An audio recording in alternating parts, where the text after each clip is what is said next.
எங்கே சந்தோஷமாக இருக்குது. 40 நாள் உபவாசமாக இருக்க போகிறேன்னு நினைக்காதீங்க. 40 நாள் முடித்துக்கு ஆண்டவர் உங்கள் வாழ்க்கையில் அதிசயம் அற்புதம் செய்ய போகிறார். அல்லேலூயா. தகுதியில்லாத என்னை தகுதிப்படுத்தின ஆவியானவருக்கும், இந்த வாய்ப்பு கொடுத்த எங்கள் போதகர் ஐயாவுக்காகவும், மூப்பர்கள் ஐயாவுக்காகவும், இந்த விசுவாசிகள் அனைவருக்கும் இயேசு கிறிஸ்து நாமத்தினாலே நன்றியும் வாழ்த்தும் தெரிவித்துக் கொள்கிறேன். நமக்கு ஒரு தலைப்பு கொடுத்துருக்கிறது, கிறிஸ்துவாவில் சவால்கள். இந்த சபைக்கு கொடுக்கப்பட்ட ஐயா மூலமாக இதான் தலைப்பு. அப்போ யாருக்கு சவால்னா, நமக்கும் பிசாசுக்கு தான் சவால். நமக்கும் பிசாசு சவால். அப்போ நம்ம என்ன பண்ணோம்? பிசாசை நம்ம எதிர்க்கணும். அப்போ தான் நம்ம விட்டு அவன் ஓடுவான். அல்லேலூயா. எனக்கு கொடுக்கப்பட்ட தலைப்பு பரிசுத்தம். நான் பேசுவது அவர் சித்தம். அல்லேலூயா. யாரெல்லாம் வேத வசனம் கேட்குறாங்களோ, அந்த வார்த்தை கேட்கும்போது அந்த வார்த்தை எல்லா இதயத்தும் குத்தும். அல்லேலூயா. பரிசுத்தம் என்றால் என்ன? உங்களை யாரும் கேள்வி கேட்க மாட்டேன். பரிசுத்தம் என்றால் என்ன? சில பேர் சொல்கிறாங்க, பாவத்தை விட்டு பாவமில்லாத வாழ்க்கை வாழ்வது பரிசுத்தன்றாங்க. சில பேர் சொல்கிறாங்க, கர்த்தரோடு இருப்பது பரிசுத்தன்றாங்க. ஆனால் அது பரிசுத்தம் இல்லை. ஒருவேளை வெள்ளை சட்டை, வெள்ளை பேண்ட்டு, ஒரு வெள்ளை சாரி கட்டிருந்தா நம்ம நினைக்கிறோம், நம்ம சின்ன வயசாக தான் நினச்சிருப்போம் அவங்க பரிசுத்தமாக்குறாங்க. ஆனால் நம்ம பரிசுத்தமாக இருக்கிறது நமக்கும் ஆண்டவுக்கு தான் தெரியும். அல்லேலூயா. பரிசுத்தம் என்றான்னா பிரித்தெடுத்தல். பரிசுத்தம் என்றால் பிரித்தெடுத்தல், முற்றிலும் பிரித்தெடுத்தல். அல்லேலூயா. உலகத்தை விட்டு, பாவத்தை விட்டு, உலக வாழ்க்கையை விட்டு நம்ம ஆண்டவரே பிரித்தெடுத்தல், அதான் பரிசுத்தம். வசனம் சொல்லுது, நான் பரிசுத்தர், நீங்களும் பரிசுத்தமாக இருங்க. அவரு போல் கட்டிங் பண்ணிக்கிறோம், அவரு போல் தாடி வச்சுக்கிறோம், அவரு போல் அங்கி போட்டுக்கிறோம், அவரு போல பேசுகிறோம், அவரு போல் சிரிக்கிறோம். ஆனால் பரிசுத்தமாக இருக்கிறோமா? இல்லை. இதுதான் தலைப்பு, பரிசுத்தம். ஒரு 3 காரணத்தை குறித்து நான் பேசிட்டு ஜெபிக்க ஆசைப்படுகிறேன். அல்லேலூயா. முதலாவது காரியம், பரிசுத்தமாக இருந்தால் கர்த்தர் நம்மளோடு பேசுவார். பரிசுத்தமாக இருந்தால் கர்த்தர் நம்மளோடு பேசுவார். இன்றைக்கி சொல்கிறேன், நான் தினந்தோறும் பைபிள் வாசிக்கிறேன்னு, ஆண்டவர் என் கூட பேசுகிறாரு, ஓகே. ஆனால் அந்த காலத்தில் சத்தம் தான் கேட்க முடியும், பைபிள் இல்லை, உருவம் இல்லை. ஆனாலும் கூட கர்த்தர் அவங்களோடு பேசினார். பரிசுத்தமாக இருந்தால் கர்த்தர் உன்னோடு பேசுவார்.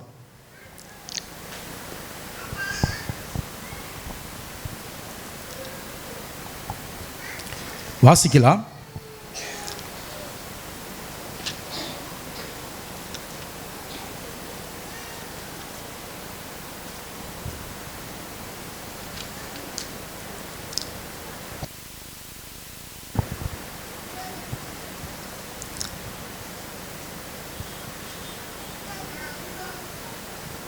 இரண்டாம் அதிகாரம் 18. சாமுவேல் என்னும் பிள்ளையாண்டான்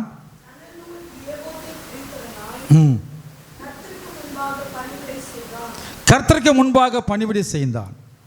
சாமுவேல் அண்ணா பொருத்தனை பண்ணாங்க, ஒரு ஆண்மகனை கேட்டாங்க. அதே போல கர்த்தர் அண்ணாகளுக்கு ஆண்மகனை கொடுத்தார். அல்லேலூயா. அவங்க பொருத்தனை பண்ணது போல பால் மரக்கடித்து அந்த சாமுவேலை சபையில் கொண்டு விட்டாங்க. அங்கே ஏலி இருந்தார். அல்லேலூயா. அங்கே யார் இருந்தது? ஏலி இருந்தார். இந்த சாமுவேல் கர்த்தருடைய ஆலயத்தில் எல்லா வேலையும் செய்து கொண்டிருந்தான். ஏலிக்கு 2 பிள்ளைங்க இருந்தாங்க. அவங்க கர்த்தரை அறியாமல் இருந்தாங்க, கர்த்தரை அறியாமல் பாவம் செஞ்சுருந்தாங்க 2 பேர். ஆனால் சாமுவேல் அங்கே இருக்கிறாரு, அவர் பரிசுத்தமாக இருக்கிறாரு. இந்த 2 பேர் என்ன பண்ணாங்கன்னா, 1 சாமுவேல் 2ஆம் அதிகாரம் 22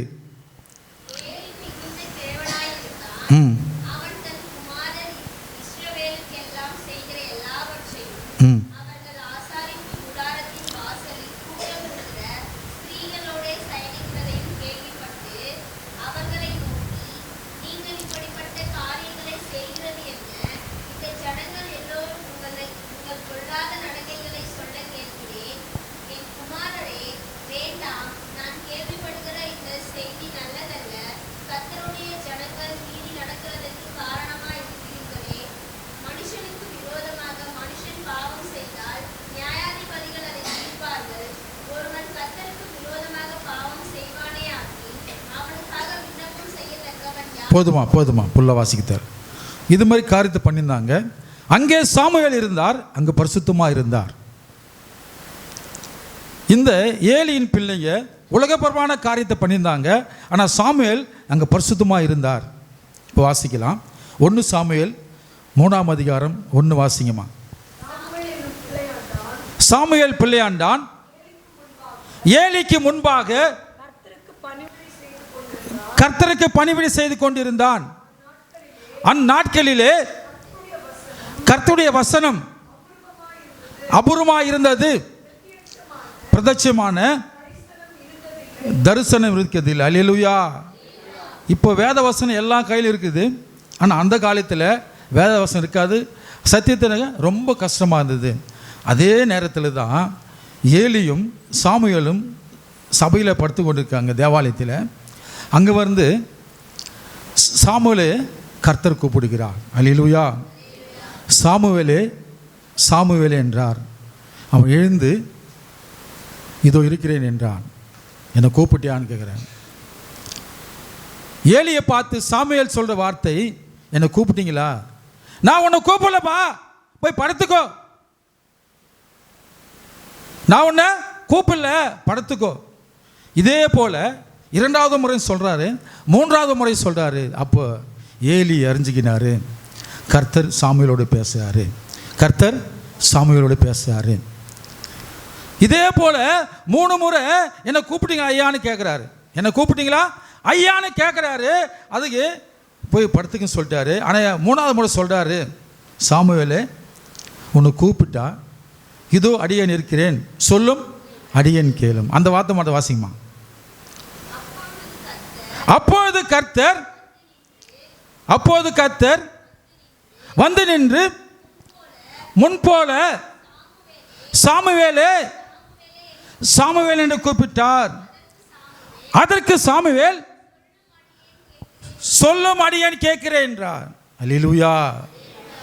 ஆண்டவர் பரிசுத்தமாக இருந்தால் பேசுவாருங்க. ஆண்டவர் பரிசுத்தமாக இருந்தால் பேசுவார். அவன் கோயிலே பத்தனுக்கிறான், வேற எந்த வேலையும் செய்யலை, அங்கே தான் வேலை அவருக்கு. ஏலிக்கு உதவி பண்ணுறாரு.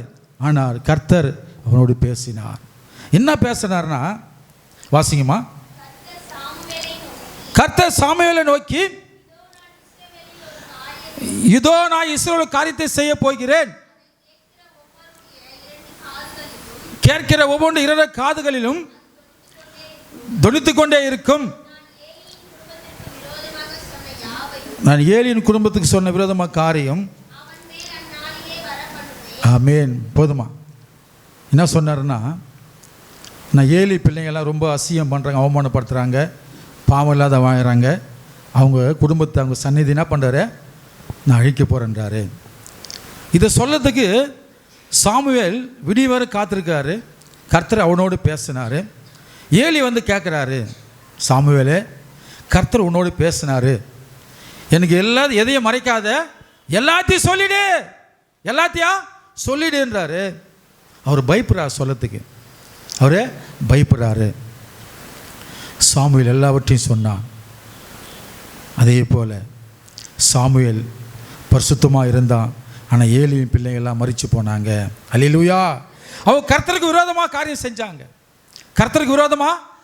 செஞ்சாங்க.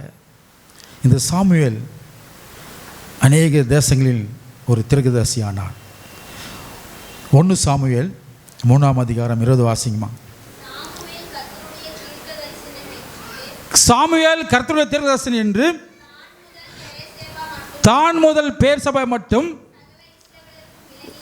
சகல இஸ்ரவேல் விளங்கினது. கர்த்தர் பின்னும் சீலோவே தரிசனம் தந்தளினார்.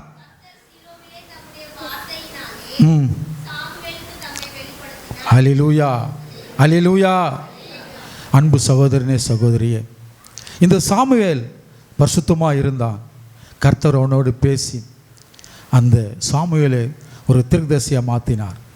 நாம கூட பரிசுத்தமாக வாழ்ந்தா கர்த்தர் நம்மளோடு பேசுவார். அல்லேலூயா, அல்லேலூயா. இதே போல் தான் ஒரு சம்பவம் 2005 என் மக மேத்தா ஞாயிற்றுக்கிழமை லீவ் விட்டாங்க, ஊருக்கு போய் வந்துட்டாங்க. திங்கக்கிழமை ஸ்கூல் ரெடி ஆகிட்டா, ரெடியாகி பஸ் ஏறி திருத்தணிக்கு போயிட்டான். அல்லேலூயா. நாங்கள்லாம் தேடுறோம். அப்போல்லாம் சைக்கிள் தான். நான் ஜெபம் பண்ணி இதுன்னு போகிறேன், ஆண்டவரே என் மகன் காண சொல்லிட்டு. ஜெபம் பண்ணும்போது சைக்கிளை மெரிசியும் போய்க்கிறேன். ஒரே வார்த்தை ஆண்டவர் என்கிட்ட பேசினார், நீ வீட்டுக்கு போப்பா, நீ வீட்டுக்கு போ.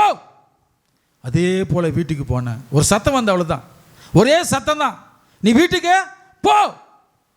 நான் வீட்டுக்கு போனேன். மனைவி சொல்கிறாங்க, மேத்தா திருத்தணி தாங்கிறாளா, நேற்று ஊருக்கு போயிருந்தால அதே ஞாபகத்தில் பஸ் ஏறி திருத்தணிக்கு போயிட்டான்னு சொல்கிறாங்க.